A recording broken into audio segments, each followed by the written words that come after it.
السلام علیکم، economy matters میں خوش آمدید۔ میں ہوں شازیب احمد۔ سب سے پہلے نظر ڈالیں گے آج کی ٹاپ سٹوریز پر۔ حکومت کو جولائی میں 76 کروڑ ڈالر کی غیر ملکی مالی معاونت ملی۔ دستاویز کے مطابق 74 کروڑ ڈالر قرض، 1 کروڑ 83 لاکھ ڈالر کی گرانٹ شامل ہے۔ درآمدی کوئلے کی خریداری کے لیے نئی گائیڈ لائنز جاری، زیادہ رعایت کا اصول متعارف کرانے کا فیصلہ۔ پاور ڈویژن کے مطابق پہلے مرحلے میں 38 کروڑ روپے سالانہ کی بچت ہوگی، فائدہ صارفین کو منتقل کیا جائے گا۔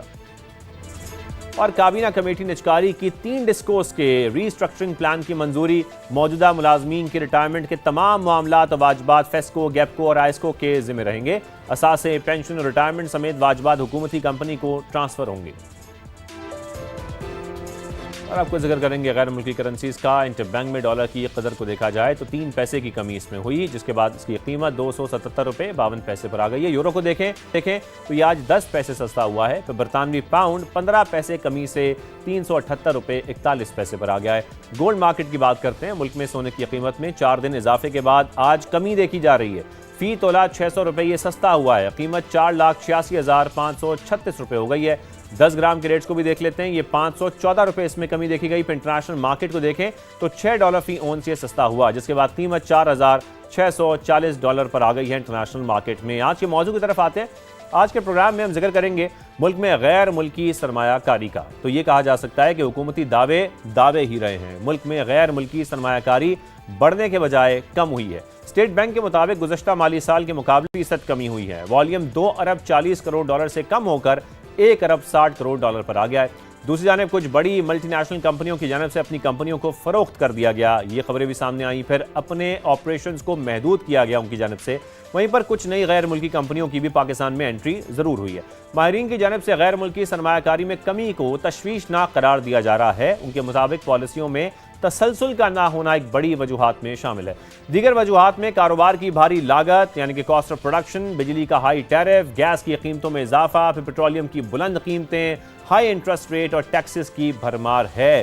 ریگولیٹری رکاوٹیں بھی غیر ملکی سرمایہ کاری کی راہ میں ایک بڑی رکاوٹ ثابت ہو رہی ہیں۔ مختلف سرکاری محکموں سے NOCs اور لائسنس کے اصول میں غیر ضروری تاخیر بھی رکھی جاتی ہے۔ غیر ملکی سرمایہ کاروں کو پاکستان میں کاروبار کے بعد منافع باہر لے جانے پر بھی خدشات ہیں۔ کچھ سال پہلے تک زر مبادلہ ذخائر میں کمی کے باعث ریپیٹریشن پر پابندی بھی لگائی گئی تھی۔ حکومت نے بھی فورن انویسٹرز کی مشکلات کو دور کرنے کے لیے اقدامات شروع کر رکھے ہیں۔ سرمایہ کاری بورڈ میں بزنس فیسیلیٹیشن سینٹر بنایا گیا یعنی کہ BFC، جو انویسٹرز کو ایک چھت تلے تمام ضروری خدمات فراہم کر رہا ہے۔ ابتدائی طور پر اسلام آباد میں BFC بنایا گیا ہے، جلد کراچی اور یہ بھی کہا جا رہا ہے کہ لاہور میں بھی بزنس فیسیلیٹیشن سینٹر بنائے جائیں گے۔ ایک چھت تلے ان کو فیسیلیٹیٹ کیا جائے گا۔ اور وفاقی وزیر قیصر احمد شیخ صاحب کے مطابق بزنس فیسیلیٹیشن سینٹر نے ملک میں کاروبار کے فروغ میں ایک اہم کردار ادا کیا ہے اور کر رہا ہے۔ ایک سال میں 7,700 سے زائد کاروباری اور سرمایہ کاری درخواستیں موصول ہوئی ہیں، جبکہ 5,000 درخواستوں کو مقررہ وقت میں نمٹا دیا گیا ہے۔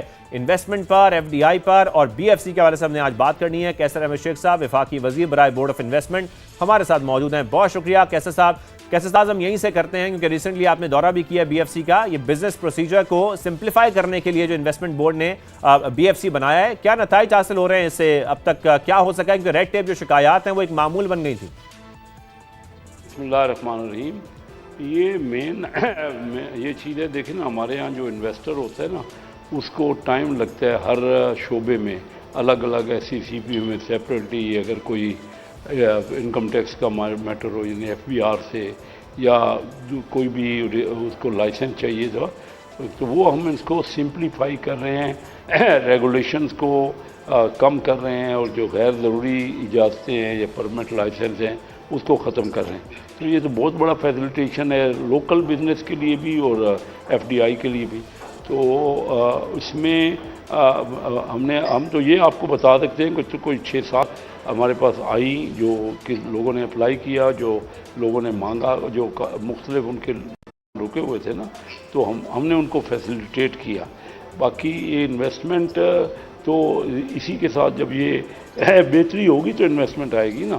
ہم اس کی ریگولیشن کے اوپر پاکستان میں سب سے زیادہ شکایات ہی یہی ہیں کہ مختلف سٹیجز پہ یعنی جو ادارے ہیں ریگولیٹر زیادہ ہے، ریگولیشنز کو ٹھیک کرنا ہے۔ اور جیسے دنیا میں پوری دنیا میں 1 اسٹاپ شاپ یا 1 ونڈو آپریشن جس کو کہتے ہیں، تو وہ ہم نے کوشش کی ہے اس میں، اور کافی 1 سال ہو گیا.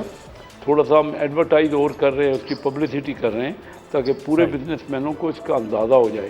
یہ ایک بہت سہولت والا اور بہت بینیفیشیل ادارہ ہے. اگر ہم انویسٹمنٹ کی طرف آئیں, ایف ڈی آئی کی طرف آئیں, جو فیگرز ہیں وہ ہمیں کچھ اور بتا رہے ہیں. میں آپ سے جاننا چاہتا ہوں کہ جولائی 2026 میں جو ایف ڈی آئی کے نمبرز میں اضافہ ضرور ہے, لیکن ایئر آن ایئر بیسس پر دیکھا جائے تو 20 سے 30% بلکہ 33% کہا جا رہا ہے کہ ڈکلائن آیا ہے.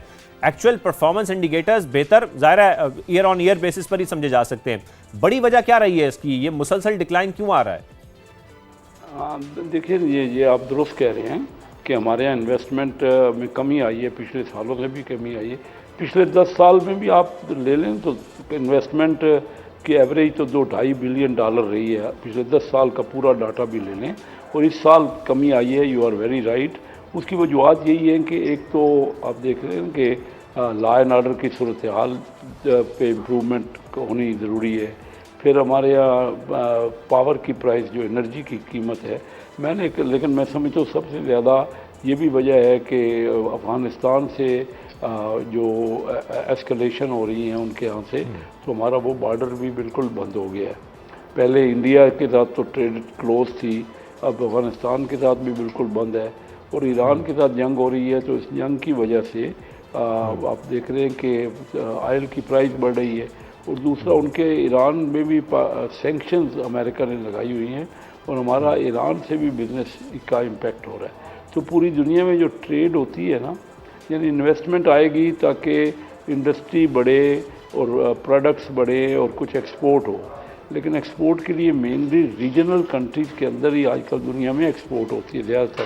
جیسے ہمارے نزدیکی جو ملک ہے نا, ساؤتھ ایسٹ ایشیا کنٹری, وہاں پہ 70% ان کی ٹریڈ آپس میں ہوتی ہے ان کے ریجن میں. ہمارا پورا ریجن ہی کلوز ہے اس وقت, آپ کو میں نے ایکسپلین کر دیا. سینٹرل ایشیا میں بھی بڑے مشکل سے, کیونکہ افغانستان کا رستے بند ہو گئے ہیں, تو سینٹرل ایشیا بھی مال نہیں, پروڈکٹ نہ آ رہے ہیں نہ جا رہے ہیں. چائنا سے تھوڑا بہت کراکرم آئی ویسے ہو رہا ہے یہ, ویسے ادروائز چائنا سے تو خیر ہماری بہت بڑی ٹریڈ ہو رہی ہے. لیکن انویسٹمنٹ کے لیے جو میں نے کہا نا, امپیڈیمنٹ یہی ہیں, 3-4 چیزیں ہیں. میں نے آپ کو ذکر کیا کہ پاور کی پرائز زیادہ ہے, ہمارے یہاں لا اینڈ آرڈر میں امپرومنٹ ہم کوشش پوری کر رہے ہیں. اس کے بعد یہ آپ دیکھ رہے ہیں کہ اسپیشل اکنامک زونز ہیں, وہ بھی ڈیولپ ٹائم پہ نہیں ہوئے, وہ ہمیں پورا فلی ڈیولپ کرنے چاہیے تھے تاکہ لوگ زیادہ ان میں انفراسٹرکچر پورا بن جائے نا. کیونکہ آپ ابھی اسپیشل اکنامک زونز کا ذکر بھی کر رہے ہیں. جب سی پیک شروع ہوا تھا تو یہ کہا جا رہا تھا خاص طور پر کہ جو چینی کمپنیاں یہاں اپنے یونٹس لگائیں گی جن کو ایکسپورٹ بھی ظاہر کیا جا سکے گا, یہ اس منصوبے کا سب سے اہم پہلو تھا کیسے صاحب. لیکن ہم یہ دیکھیں کہ انفراسٹرکچر منصوبے بن گئے, پاور پلانٹس بھی بن گئے, ML1 بھی شروع ہونے والا ہے, لیکن یہ اکنامک زونز نہیں بن سکے. کیا وجہ رہی اس کی؟